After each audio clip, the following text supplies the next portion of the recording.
Chapter 41. Hunger prolonged is temporary madness, the brain is at work without its required food, and the most fantastic notions fill the mind. Hitherto I had never known what hunger really meant. I was likely to understand it no. And yet 3 months before I could tell my terrible story of starvation, as I thought it as a boy, I used to make frequent excursions in the neighborhood of the professor's house. Me uncle always acted on system, and he believed that in addition to the day of rest and worship, there should be a day of recreation in consequence. I was always free to do as I liked on a Wednesday. No, as I had a notion to combine the useful and the agreeable, my favorite pastime was bird's nesting. I had one of the best collections of eggs in all the town. They were classified and under glass case. There was a certain wood which by rising at early morn and taking the cheap train I could reach at 11 in the morning. Here I would botanize or geologize at my will.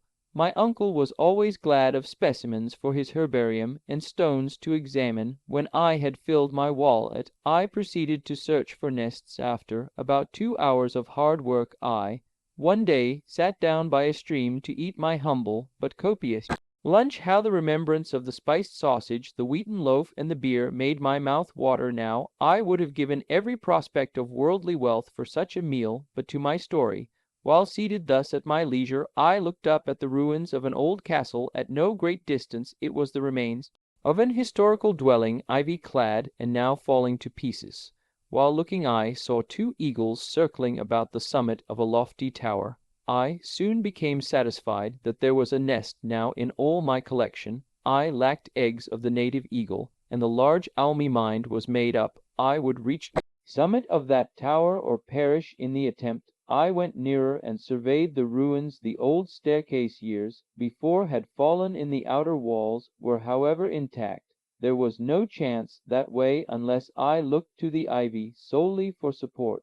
This was, as I soon found out, futile. There remained the chimney, which still went up to the top, and had once served to carry off the smoke from every story of the tower. Up this I determined to venture. It was narrow, rough, and therefore the more easily climbed. I took off my coat and crept into the chimney. Looking up, I saw a small light opening, proclaiming the summit of the chimney. Up I went for some time, using my hands and knees after the fashion of a chimney sweep. It was slow work, but there being continual projections, the task was comparatively easy. In this way I reached halfway. The chimney now became narrower, the atmosphere was close, and at last, to end the matter, I stuck fast. I could ascend no higher, there could be no doubt of this, and there remained no resource but to descend and give up my glorious prey in despair. I yielded to fate, and endeavored to descend, but I could not move. Some unseen and mysterious obstacle intervened and stopped me.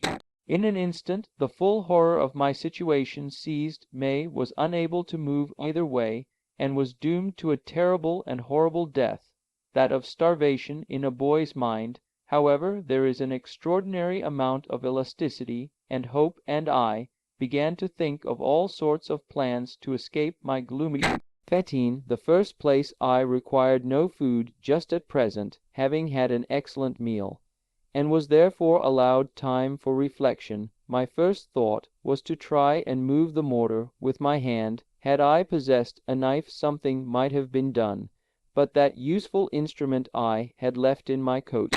Piketty soon found that all efforts of this kind were vain and useless, and that all I could hope to do was to wriggle downwards. But though I jerked and struggled and strove to turn, it was all in vain. I could not move an inch one way or the other, and time flew rapidly. My early rising probably contributed to the fact that I felt sleepy, and gradually gave way to the sensation of drowsiness. Slept and awoke in darkness, ravenously. Hunger night had come, and still I could not move. I was tight bound, and did not succeed in changing my position an inch. I groaned aloud. Never since the days of my happy childhood, when it was a hardship to go from meal to meal without eating, had I really experienced hunger. The sensation was as novel as it was painful. I began now to lose my head, and to scream and cry out in my agony. Something appeared, startled by my noise. It was a harmless lizard, but it appeared to me a loathsome reptile again. I made the old ruins resound with my cries, and finally so exhausted myself that I fainted.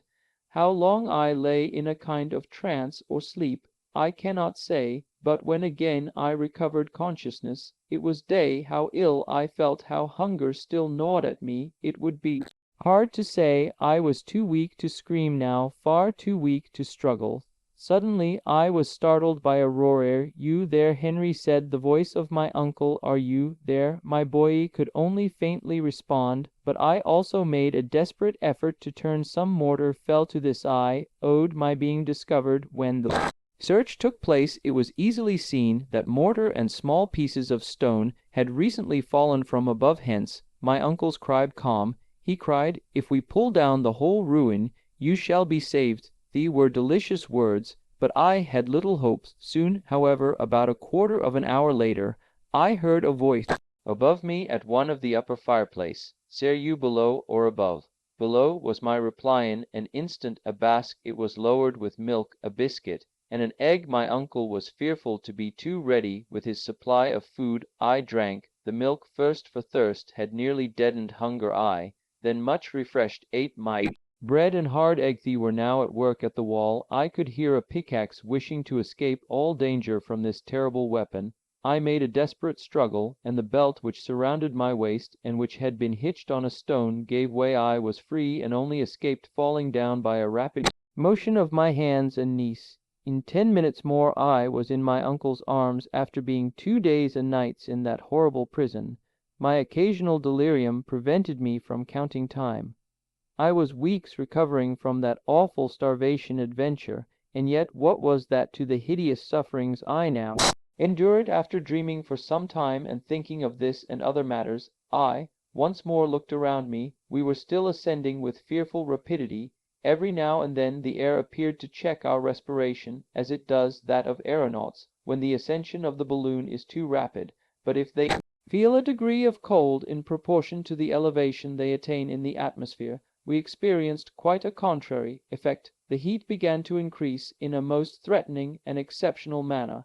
I cannot tell exactly the mean, but I think it must have reached 122 degrees Fahrenheit. What was the meaning of this extraordinary change in the temperature? As far as we had hitherto gone, facts had proved the theories of Davy and of Lidenbrock to be correct. Until now all the peculiar conditions of refractory rocks, of electricity, of magnetism, had modified the general laws of nature, and had created for us a moderate temperature. For the theory of the central fire remained in my eyes the only explainable one. Were we then going to reach a position in which these phenomena were to be carried out in all their rigor, and in which the heat would reduce the rocks to a state of fusion? Such was my not unnatural fear, and I did not conceal the fact from my uncle. My way of doing so might be cold and heartless, but I could not help it. If we are not drowned or smashed into pancakes, and if we do not die of starvation, we have the satisfaction of knowing that we must be burned. My uncle, in presence of this brusque attack, simply shrugged his shoulders and resumed his reflections. Whatever they might be, an hour passed away, and except that there was a slight increase in the temperature, no incident modified the situation. Me uncle at last of his own accord broke silence. "Well, Henry, my boy," he said in a cheerful way, "we must make up our minds to what?" I asked in considerable surprise. "Well, to something. We must, at whatever risk, recruit our physical strength. If we make the fatal mistake of husbanding our little remnant of food, we may probably prolong our wretched existence a few hours, but we shall remain weak to the end. I growled to the end, that however will not keep us long waiting. Well, only let a chance of safety present itself, only allow that a moment of action be necessary. Where shall we find the means of action if we allow ourselves to be reduced to physical weakness by inanition? When this piece of meat is devoured, uncle, what hope will there remain unto us? None, my dear Henry, none.